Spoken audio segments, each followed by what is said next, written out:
Mixing బౌల్లో 1 cup మైదా వేస్తున్నాను. మైదాకు బదులుగా మీరు గోధుమ పిండి కూడా ఉపయోగించుకోవచ్చు. తర్వాత దీంట్లో పంచదార వేస్తున్నాను, కోకో పౌడర్ వేస్తున్నాను, బేకింగ్ పౌడర్ ఇంకా బేకింగ్ సోడా కూడా వేస్తున్నాను. వేసిన తర్వాత ఉండల్లాంటివి లేకుండా బాగా కలపాలి. ఇప్పుడు దీంట్లో నేను 1 కప్పు పాలు వేస్తున్నాను.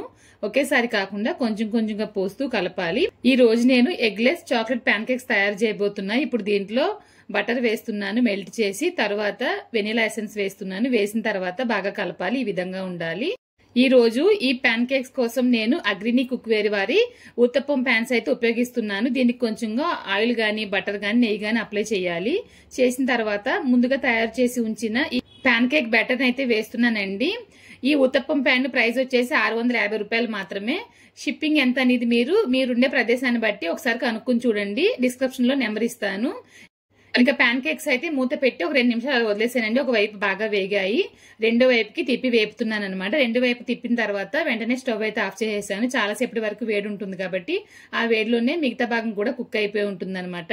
ఇప్పుడు ప్లేట్లో అయితే పెడుతున్నానండి. వీటిపైన అయితే ఇంట్లో తయారు చేసిన చాక్లెట్ గనాష్ అయితే వేస్తున్నానండి. చాలా చాలా టేస్టీగా ఉంటుంది. మీరు కూడా ఒకసారి ట్రై చేసి చూడండి. ఈ రెసిపీ కనుక మీకు నచ్చినట్లయితే మర్చిపోకుండా కమెంట్ లో చెప్పండి. నెక్స్ట్ మీకు ఏ రెసిపీ కావాలనేది కూడా చెప్పండి. ఇంకొక వీడియోలో మళ్ళీ కలుద్దాం. Thank you.